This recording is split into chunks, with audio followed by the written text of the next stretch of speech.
Good afternoon dear student. Saraswati group of college के E club में आपका स्वागत है। मैं आरिफ आलम। व्यावसायिक संगठन का पेपर नंबर 1 और अध्याय नंबर 5 कंपनी के डिटेल के बारे में पढ़ रहे थे। इसके पहले वीडियो में हम लोगों ने कंपनी का अर्थ, उसकी परिभाषा, कंपनी के क्या फीचर हैं, उसकी क्या विशेषताएं हैं के बारे में देखे। उसी क्रम में आज का हमारा टॉपिक रहेगा कंपनी के प्रकार। कंपनी कितने प्रकार की होती है, कौन कौन से प्रकार की होती है, इनके बारे में हम लोग अध्ययन करेंगे। तो देखिए यहाँ पर सबसे पहले कंपनी अधिनियम 2013 के अनुसार कंपनी 2 प्रकार की होती है, एक प्राइवेट कंपनी व सरकारी कंपनी। यह मुख्य रूप से 2 प्रकार हैं, एक प्राइवेट कंपनी और एक सरकारी कंपनी, जो आपके बीकॉम फर्स्ट ईयर के सेकंड सेमेस्टर में बिजनेस ऑर्गेनाइजेशन का जो अध्याय है उससे संबंधित जो टॉपिक है उससे रिलेटेड है। इसके अलावा अगर हम कंपनियों के प्रकार के बारे में पढ़ें तो कंपनियों के प्रकार कंपनी अधिनियम के अंतर्गत बहुत सारी दी गई हैं, जिसमें अंशों द्वारा सीमित, गारंटी द्वारा सीमित, लघु कंपनियां, 1 पर्सन कंपनी, बहुत सारी कंपनियां ऐसी हैं। लेकिन यहाँ पर मुख्य रूप से जो आपका सिलेबस है जिसमें 2 कंपनियों के बारे में आपको स्टडी करना है उसके बारे में हम आपको यहाँ पर बताएंगे। तो कंपनी अधिनियम 2013 के अनुसार कंपनियां 2 प्रकार की होती हैं, एक कंपनी है प्राइवेट लिमिटेड कंपनी और दूसरी है सरकारी कंपनी। कितने प्रकार की? 2 प्रकार की कंपनी। आपको सिर्फ 2 प्रकार की कंपनियों के बारे में जानना है, एक प्राइवेट कंपनी और दूसरा सरकारी कंपनी, जो कंपनी अधिनियम 2013 के अनुसार बताया गया है। तो फिर हम लोग उसी क्रम में देखेंगे कि कंपनी शब्द कंपनी अधिनियम 2013 के तहत गठित है और किसी भी इकाई को दर्शाता है। इकाई को दर्शाता है का मतलब कि कौन सी कंपनी किस इकाई के रूप में है उसके बारे में वह बताता है। ठीक है, कि कंपनी प्राइवेट लिमिटेड कंपनी है कि सरकारी कंपनी है, उस इकाई के बारे में बताता है। अधिकांश लोग इस शब्द की तुलना प्राइवेट लिमिटेड कंपनी से करते हैं। उनको नॉर्मली हम ये जानते हैं कि कंपनी का मतलब हुआ कि हमने अपनी एक कंपनी बनाई और उस कंपनी के हम मालिक हैं और वो कंपनी हमारे निर्देशानुसार चलती है। लेकिन ऐसा नहीं है, वो एक अलग कंपनी का प्रारूप हो गया, एक प्रारूप हो गया।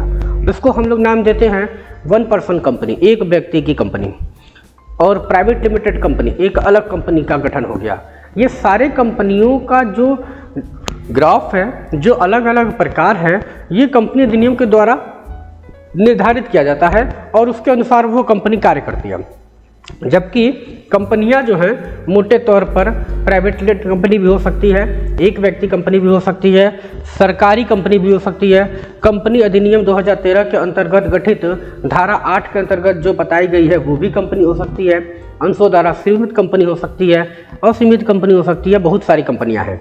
लेकिन जो कंपनी है उस कंपनी की पूरी डिटेल कंपनी अधिनियम 2013 के अनुसार निर्धारित की जाती है। और हमें जिस कंपनी के बारे में पढ़ना है वो मुख्य रूप से 2 है। फिर से बताते हैं, याद रखिए, एक प्राइवेट कंपनी और दूसरा सरकारी कंपनी। 2 कंपनियां, एक प्राइवेट कंपनी और दूसरा सरकारी कंपनी। हमें ये नहीं जानना है कि कंपनी सिर्फ प्राइवेट कंपनी ही होती है, कंपनी प्राइवेट कंपनी भी हो सकती है, अन्य कंपनी भी हो सकती है। तो सबसे पहले हम उसी क्रम में पहला जो हमारा है प्राइवेट लिमिटेड कंपनी, उसके बारे में देखते हैं। तो है प्राइवेट लिमिटेड कंपनी 3 प्रकार की होती है। देखिए आया, अब जो कंपनी जिस तरह की होगी उसके अनुसार उसका गठन किया जाएगा। तो प्राइवेट लिमिटेड कंपनी है तो प्राइवेट लिमिटेड कंपनी भी 3 प्रकार की हो सकती है। पहले तो मुख्य रूप से कंपनी 2 प्रकार की हुई, एक प्राइवेट लिमिटेड कंपनी और दूसरी सरकारी कंपनी। उसके बाद फिर प्राइवेट लिमिटेड कंपनी की 3 प्रकार हैं, जो सब टाइप्स कह सकते हैं। उसमें पहला है शेयरों द्वारा सीमित कंपनी, याद कीजिए, दूसरा गारंटी द्वारा सीमित कंपनी और तीसरा असीमित कंपनी। तो कंपनी अधिनियम 2013 के अनुसार कंपनी के 2 प्रकार, एक प्राइवेट लिमिटेड कंपनी और दूसरी सरकारी कंपनी। उसके बाद प्राइवेट लिमिटेड कंपनी में 3 तरह की कंपनियां पाई जाती हैं, जो एक है शेयरों द्वारा सीमित कंपनी, गारंटी द्वारा सीमित कंपनी और असीमित कंपनी। 3 नाम है, याद रखिए। पहला शेयरों द्वारा सीमित कंपनी, यानी कि शेयर जो कंपनी के शेयर होल्डर हैं उनके द्वारा लिमिटेड है, गारंटी द्वारा लिमिटेड कंपनी और तीसरा असीमित कंपनी। एक एक का और विस्तृत अध्ययन हम लोग करेंगे आगे की स्लाइड में। सबसे पहले बात करते हैं शेयरों द्वारा सीमित कंपनी। तो शेयरों द्वारा सीमित कंपनी का मतलब, आप शेयर की जो डिफिनेशन है, शेयर कहते किसे हैं, तो शेयर क्या होती है उसके बारे में हम फिर से आपको बता देते हैं, इसके पहले भी अध्याय में समझाए हैं। अंश, कंपनी का एक पार्ट, कंपनी की पूंजी का एक टुकड़ा जो कई शेयर होल्डरों द्वारा खरीदा जाता है, कंपनी में विनियोजित की जाती है, और वो अंश जो है शेयर कहलाता है कि हर एक शेयर, हर एक अंश कितना शेयर होल्डरों ने लिया है, तो वो कहलाया हमारा शेयर। शेयर यानी कि कंपनी के पूंजी का एक भाग शेयर। द्वारा सीमित कंपनी प्राइवेट लिमिटेड कंपनी का सबसे सामान्य प्रकार है, यानी कि यह सबसे नॉर्मली है। अगर कोई स्पेसिफिक न हो तो एक प्राइवेट लिमिटेड कंपनी को हम लोग शेयरों द्वारा सीमित कंपनी यानी कि company limited by share holder कहते हैं। शेयरों द्वारा सीमित कंपनी का मतलब है कि एक कंपनी के पास ज्ञापन द्वारा सीमित राशि, ज्ञापन द्वारा सीमित राशि का मतलब एक जो ज्ञापन शेयर होल्डर ने दिया है, जिनको एक रिटन डॉक्यूमेंट्स दी गई है कि हाँ आपने इस कंपनी के इतने शेयर अपने पास रखे हैं, उनके द्वारा रखे गए शेयरों तक सीमित है, तो वह शेयरों द्वारा सीमित कंपनी कहलाती है। जैसे एग्जाम्पल के थ्रू हम लोग समझते हैं कि अगर किसी कंपनी की कैपिटल 10 लाख रुपए है, तो ये 10 लाख रुपए कोई एक व्यक्ति विनियोजित नहीं करता, इसमें बहुत सारे व्यक्ति होते हैं जो हर एक व्यक्ति 10 रुपये के रेट से शेयरों को खरीदते हैं। तो कंपनी के पास जो शेयर हुई वो हो गई आपकी 1 लाख। कैसे हुई? इस 10 लाख को अगर हमने 10 से डिवाइड कर दिया तो कंपनी के शेयर कितनी है? 1 लाख, और हर एक शेयर की वैल्यू कितनी है? 10 रुपये। तो कंपनी का कुल कैपिटल कितना हो जाएगा? 10 लाख। 1 लाख को 10 से गुणा करेंगे, हमारे पास आ जाएगा 10 लाख। तो ये कंपनी के शेयर है।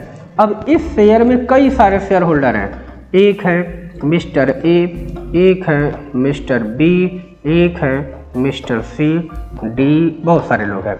ठीक है, हमने कहा कि ए मिस्टर बी शेयर होल्डर जो है उन्होंने कंपनी का 100 शेयर खरीदा है। कितना शेयर खरीदा?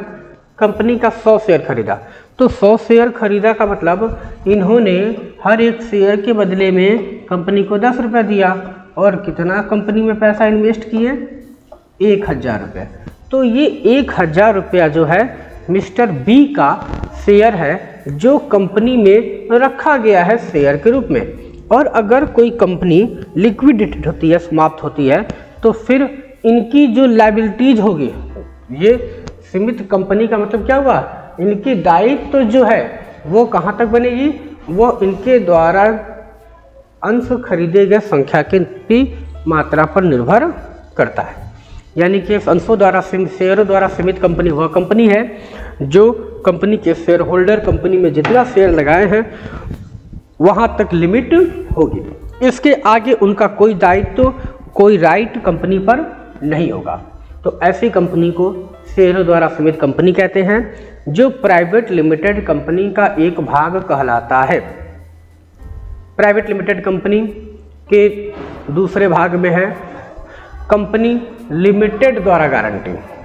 यानी कि गारंटी द्वारा सीमित कंपनी का अर्थ है कि एक कंपनी के पास ज्ञापन द्वारा सीमित अपने सदस्यों का दायित्व उस राशि तक सीमित है जो सदस्य कंपनी के बंद होने की स्थिति में क्रमशः कंपनी की संपत्ति में योगदान करने के लिए कर सकते हैं।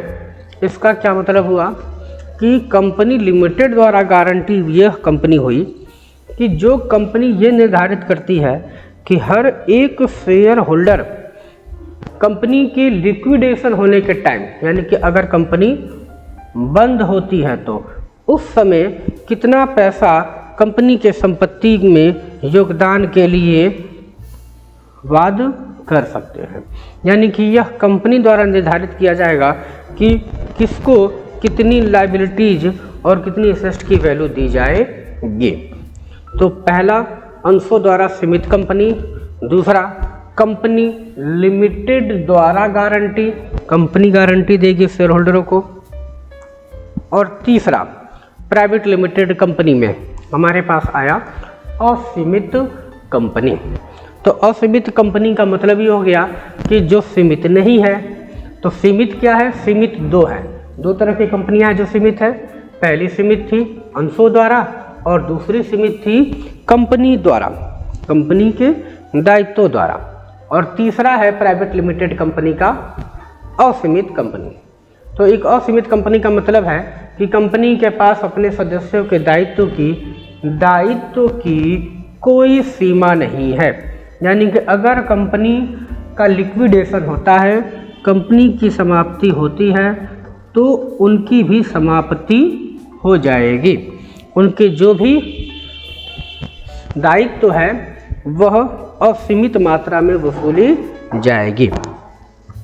तो कंपनी के प्रकार दो, पहला प्राइवेट लिमिटेड कंपनी यानी कि प्राइवेट कंपनी, और दूसरा सरकारी कंपनी। प्राइवेट कंपनी के तीन भाग, प्राइवेट कंपनी के तीन भाग, पहला प्राइवेट लिमिटेड कंपनी, दूसरा अंशों द्वारा सीमित कंपनी, और तीसरा असीमित कंपनी। तो तीनों के बारे में हम लोग जान गए। अब एक और छोटी सी चीज़ जो कंपनी के प्राइवेट लिमिटेड और सरकारी लिमिटेड कंपनी के बारे में उसके अंतर को अलग करती है, वो क्या है? मुख्य रूप से ये संख्या आपको बहुत अच्छे से याद रखनी है कि प्राइवेट लिमिटेड कंपनी वो कंपनी होती है जिसमें सदस्यों की संख्या कम से कम 2। याद रहे, छोटे छोटे क्वेश्चनों में MCQ पेपर अगर आपके होते हैं तो इसमें इस तरह के क्वेश्चन उठाए जाते हैं कि अगर एक प्राइवेट लिमिटेड कंपनी है तो उसके सदस्यों की संख्या न्यूनतम कितनी होती है? तो 2, और अधिकतम संख्या 200 तक सीमित है। यह प्राइवेट लिमिटेड कंपनी के बारे में है। अब प्राइवेट लिमिटेड कंपनी चाहे अंशों द्वारा सीमित कंपनी हो, चाहे दायित्वों द्वारा सीमित कंपनी हो, या असीमित दायित्व वाली कंपनी हो, तीनों प्राइवेट लिमिटेड कंपनी के लिए सदस्यों की न्यूनतम संख्या 2 और अधिकतम संख्या 200 की होती है। दूसरा बात करेंगे सरकारी कंपनी के लिए। तो सरकारी के लिए कंपनी के लिए कम से कम न्यूनतम सदस्यों की संख्या जो होती है वो होती है 7। Minimum members of government company और public limited company is 7 and the maximum limit of the companies member unlimited, और अधिकतम कितनी भी हो सकती है। तो निजी कंपनी है, प्राइवेट लिमिटेड कंपनी है, तो न्यूनतम 2, अधिकतम 200, और अगर सरकारी कंपनी है तो न्यूनतम 7 और अधिकतम की कोई सीमा नहीं है, वो अपने सदस्यों को कहीं तक ले जा सकते हैं। और सरकारी कंपनी है कौन सी कंपनी? तो सरकारी कंपनी वह कंपनी होती है जिस कंपनी का 51% भाग, यानी कि 50 से ज़्यादा, तो 50 से ज़्यादा हो गया आपका 51, किसी भी कंपनी का अगर 51% भाग यानी कि अंश यानी कि हिस्सेदारी, यानी कि अगर किसी कंपनी की कैपिटल में इन्वेस्टमेंट 51%, विनियोग 51% किसी भी सरकार का हो, तो वह कंपनी सरकारी कंपनी कहलाती है या सरकारी कंपनी बन जाती है। अगर एक प्राइवेट लिमिटेड कंपनी भी है और वह अपने शेयरों को, शेयर का भाग यानी कि कैपिटल का भाग 51% किसी सरकार को दे देती है, या कोई सरकार उनके 51% शेयरों को खरीद लेते हैं, तो ऐसी कंपनी प्राइवेट कंपनी होते हुए भी वह सरकारी कंपनी में बदल जाती है। तो सरकारी कंपनी वो कंपनी है जिसके 51% अंशों पर नियंत्रण, 51% अंशों का अधिकार सरकार का होता है, वह सरकारी कंपनी। और प्राइवेट लिमिटेड कंपनी जिस पे सरकार का नियंत्रण नहीं होता, लेकिन सरकार द्वारा निर्धारित कंपनी अधिनियम 2013 के दिशा निर्देशों के अनुसार कंपनी का संचालन होता है, वह कंपनी प्राइवेट लिमिटेड कंपनी कहलाती है। और प्राइवेट लिमिटेड कंपनी 3 तरह की होती है: अंशों द्वारा सीमित कंपनी, कंपनी द्वारा दायित्व सीमित कंपनी और असीमित कंपनी। ठीक है। फिर इसके बाद कंपनी के प्रारूप के लिए, कंपनी के निर्माण के लिए कंपनी की क्या प्रक्रिया है, उसका संगठन कैसा होता है, किस रूप में होता है, इसके अध्ययन के लिए फिर हम लोग अगले वीडियो में उसकी चर्चा करेंगे। तब तक के लिए धन्यवाद। वीडियो को लाइक करें, शेयर करें।